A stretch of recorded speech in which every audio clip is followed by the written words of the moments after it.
O avião do presidente Lula acaba de pousar em Ciampino, em Roma. Presidente que começa aí sua turnê pela Europa essa semana. Ele começa em Roma. Amanhã tem previsto, inclusive, um encontro com o Papa Francisco. Na pauta importantíssima meio ambiente, e é justamente essa a pauta que acontecerá aqui na França, em uma cúpula junto ao presidente francês Emmanuel Macron, e muitos detalhes serão debatidos, especialmente financiamento dos países ricos para os países em desenvolvimento. Mas quem vai contar isso para a gente, quem vai explicar isso para a gente é a nossa Samantha Pineda, advogada especialista em direito ambiental, diretora do canal AgroMais. Samantha, seja muito bem-vinda. Vai ser uma viagem em tanto, não, minha amiga? Vai, que viagem, hein? Bom dia, Sônia Blota, bom dia a todos. Olha, o Lula saiu daqui convicto que iria cobrar uma promessa que foi feita lá em Copenhague, na COP15, em 2009, de um fundo que os países desenvolvidos fariam para os países em desenvolvimento. Quem perdeu a fala dele, vamos chamar a Sonorinha para a gente ver o que foi dito ontem pelo presidente antes de sair daqui. Se a gente conseguir fazer isso, os países ricos pagarem aquilo que eles prometem desde a COP de 2009, que era dar 100 bilhões de dólares por ano para se cuidar do clima, e não estão dando, e nós agora vamos cobrar outra vez, quando tiver a COP nos Emirados Árabes no final do ano, a gente vai cobrar, porque se não tiver dinheiro para desenvolver os países em desenvolvimento, para desenvolver os países que têm floresta ainda a ser preservada, se não tiver dinheiro, sabe, é normal que o povo pobre que mora nesse estado ainda continue, sabe, com muita necessidade. Ele foi enfático, né, gente? Mas o que me preocupa, viu, é, primeiro, a questão de não tocar no assunto da proibição que foi aprovada no Parlamento Europeu da compra de produtos vindos de áreas convertidas depois de 2020. Ou seja, a partir de 2025, não entra mais na Europa qualquer produto que tenha vindo de uma área aberta depois de 2020. E lembrando aqui, as áreas aqui no Brasil, elas têm uma previsão de reserva legal de área de preservação permanente que é acima de qualquer outro país do planeta. Então, ele está indo com esse intuito de cobrar, e aí eu fui até rever Copenhague, se era 100 bilhões de dólares, mas olha, o Acordo de Copenhague diz o seguinte, que era, a partir de 2010 até 2012, os países desenvolvidos tinham que dar 10 bilhões ao ano a esse fundo, e a partir de 2020 seria 100 bilhões ao ano. Então, esse fundo, que seria o fundo que poderia... E por que eu estou misturando a lei do Parlamento Europeu com esse fundo que financiaria mudanças climáticas? Porque se realmente a Europa, que é o terceiro ente aí, porque não é um país, mas são vários, mais poluentes, é China, Estados Unidos e União Europeia, que são os maiores emissores de gás de efeito estufa, se a Europa, de fato, quer fazer algum protecionismo, porque isso é um protecionismo comercial dos produtos e da agricultura europeia, para engessar o desenvolvimento brasileiro, este fundo tem que vir principalmente para este país, que terá o seu desenvolvimento conforme o país planejou, conforme a nossa soberania planejou, de fazer uma conversão de vegetação nativa em áreas produtivas, que é a nossa vocação e que é o nosso, que garante o superávit da nossa balança comercial, e que pague desta forma por esta proibição. Eu não vi o presidente Lula fazer esse link. Eu espero que na reunião com Emmanuel Macron, ele vai jantar aí, viu, Sônia? Então, a gente sabe que você não perde um ano. Certamente você está por lá. Estaremos por lá. Vai para show também, viu, Samantha? Fazer discurso em show. Vai ter uma agenda aqui, nossa, na babesca, da manhã até a noite. Pois é, puxadíssima. Então, o que me preocupa é isso, é que a gente vê uma superficialidade de novo nesse discurso de vamos cobrar dos países ricos, e agora o Cláudio sempre fala, né, fica passando pires, pedindo esmola. Se a gente for olhar esse fundo, ele deve ter aí mais de 200 bilhões de dólares. 2020 foi um ano complicado por pandemia, nem a COP foi realizada. Vamos dizer que não houve, por conta disso, depósito, né, em 2020. Então, deveria ter pelo menos 2021, 2022 e 2023, 100 bilhões de dólares, seriam 300 bilhões de dólares, mais aqueles bilhões que seriam de 2010 a 2012, que seriam 10 bilhões por cada país desenvolvido. Aí nós estamos começando a falar de uma quantia um pouco mais significativa. Só que este fundo, ele é para todos os países em desenvolvimento e não só para o Brasil. Então, eu acho que está muito ameno, que parece que se os países depositarem isso lá naquele fundo que não é destinado ao Brasil, está tudo resolvido. E eu não vejo, e pior, eu não vejo o presidente Lula falar desse protecionismo, e eu vejo algumas lideranças do setor produtivo brasileiro dizendo mesmo, o mundo está diferente, a gente precisa parar com o desmatamento. Não, a gente não está falando de desmatamento. A gente está falando em engessamento do desenvolvimento de um país produtor com tecnologia. Isso é muito Sinto você desanimada com o acordo Mercosul-União Europeia, Samantha. uma percepção, né, Sônia? Eu te conheço. Estou desanimada porque eu vejo que cada vez que nós cumprimos algumas exigências, novas exigências são colocadas, e eu tenho uma pulga atrás da orelha me contando aqui que vai vir por parte de última e derradeira exigência desse acordo, que essa lei do parlamento dizendo que não vai haver qualquer conversão do Brasil para importação de produtos, para exportação de produtos para a Europa, que isso vai entrar como condição desse acordo. E aí, minha amiga, eu sou terminantemente contra a entrada do Brasil nesse acordo. Talvez seja uma voz solitária, uma loba solitária nessa luta, mas vou defender com unhas e dentes essa posição, viu, Sônia? Mas olha, deixa eu falar uma coisa. O presidente Lula novamente vai ser recebido curiosa. Quando os chefes de Estado e de governo que ouvirem isso, né, se é que vão dar ouvidos a isso, né, essa cobrança desse dinheiro do fundo, etc., eles vão dar risada. O mundo está em colapso econômico, né? Os Estados Unidos ainda correm o risco de recessão. O Reino Unido, toda a Europa, está com enfrenta problemas econômicos gravíssimos. Só quem está bem são os políticos financiados pela indústria armamentista que é alimentada agora pela guerra da Ucrânia. Eles só têm dinheiro para a Ucrânia. O dinheiro que tem para gastar com, digamos assim, programas fora do seu próprio território é para financiar a guerra da Ucrânia. Essa questão ambiental vai ficar novamente para trás e vai ficar por uma simples razão. É o calcanhar de Aquiles dessas grandes potências que vivem metendo o bedelho no Brasil, vive atacando o Brasil em razão da questão ambiental.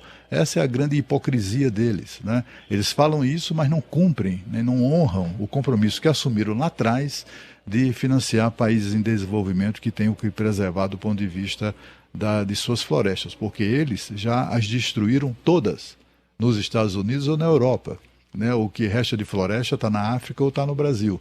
E eles não estão muito interessados nisso. Eles estão interessados no discurso, para agradar a Greta, aquela adolescente chata lá da Alemanha. Eles querem agradar os adolescentes e tal, ou pessoas que pensam como os adolescentes nesse campo aí. Vai ser novamente um tiro na água. E as medidas, Cláudia, elas não são efetivas, porque vamos por uma hipótese imaginar que a Europa tivesse de fato preocupada com a questão ambiental. Quais seriam as medidas eficientes para isso, para resolver o problema ambiental? Não tem dinheiro? Você está coberto de razão, a gente passou por pandemia, guerra, nós temos inflação, nós temos perda de poder aquisitivo da população mundial, enfim. Então, como é que faz para combater? Eu não ouço a Europa falar em rastreabilidade da madeira que eles usam, que é aquela que é desmatada ilegalmente aqui da Amazônia brasileira. E eles têm toda a condição de fazer isso, mas eu jamais ouvi de qualquer liderança europeia algo nesse sentido. O minério que é tirado do garimpo ilegal aqui do Brasil tem destino certo, que é a Europa. E a gente sabe, a gente chega lá, a gente vê isso. Não é uma coisa nem escondida. Não vejo nenhuma medida nesse sentido. A China, por exemplo, está indo numa outra vertente, que é premiar quem faz o correto, valorizar um produto ambientalmente melhor.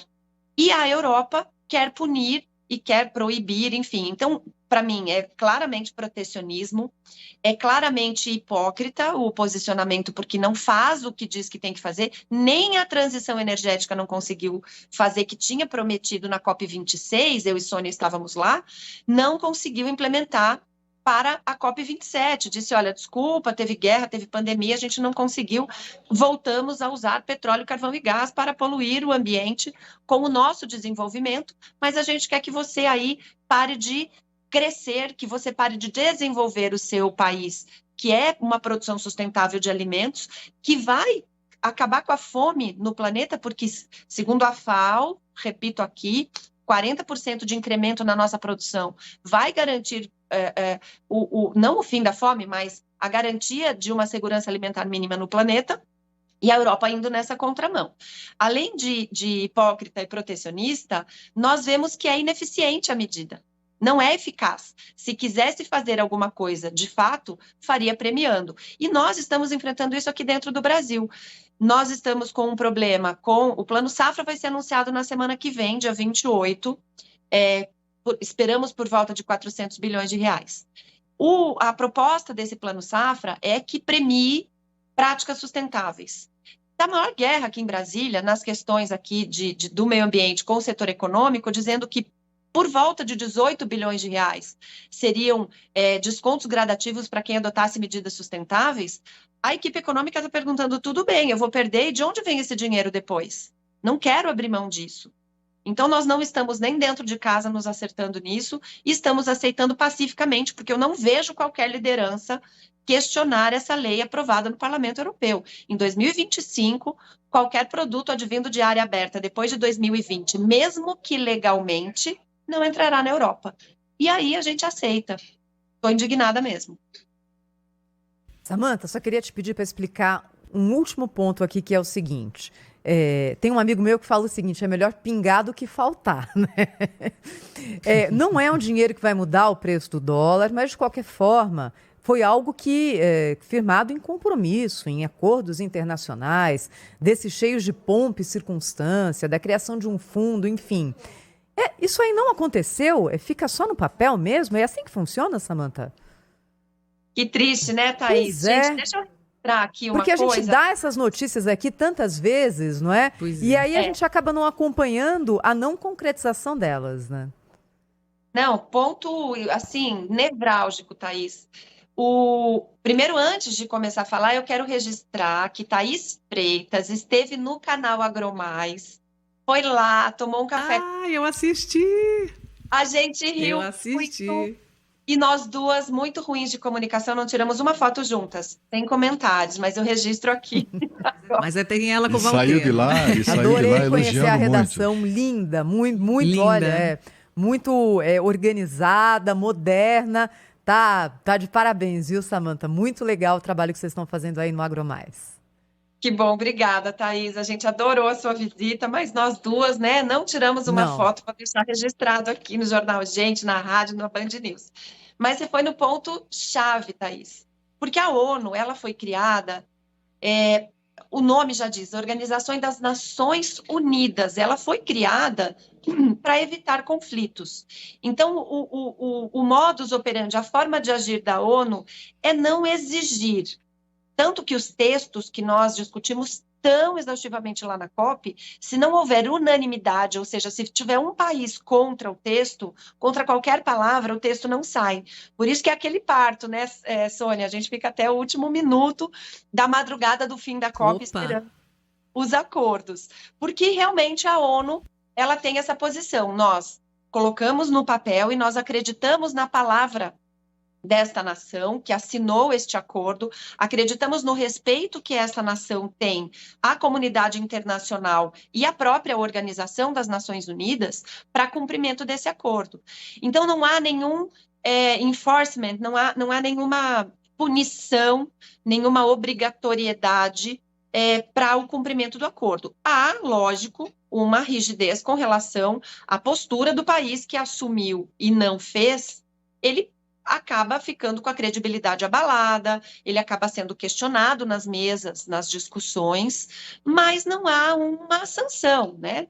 Então, a gente vê, Thaís, que não é a primeira vez que não há cumprimento do acordo, não há cumprimento da promessa. E como você falou, a pompa e circunstância na realização do acordo, na promessa, o que se gasta de dinheiro nas COPs, o que a gente vê de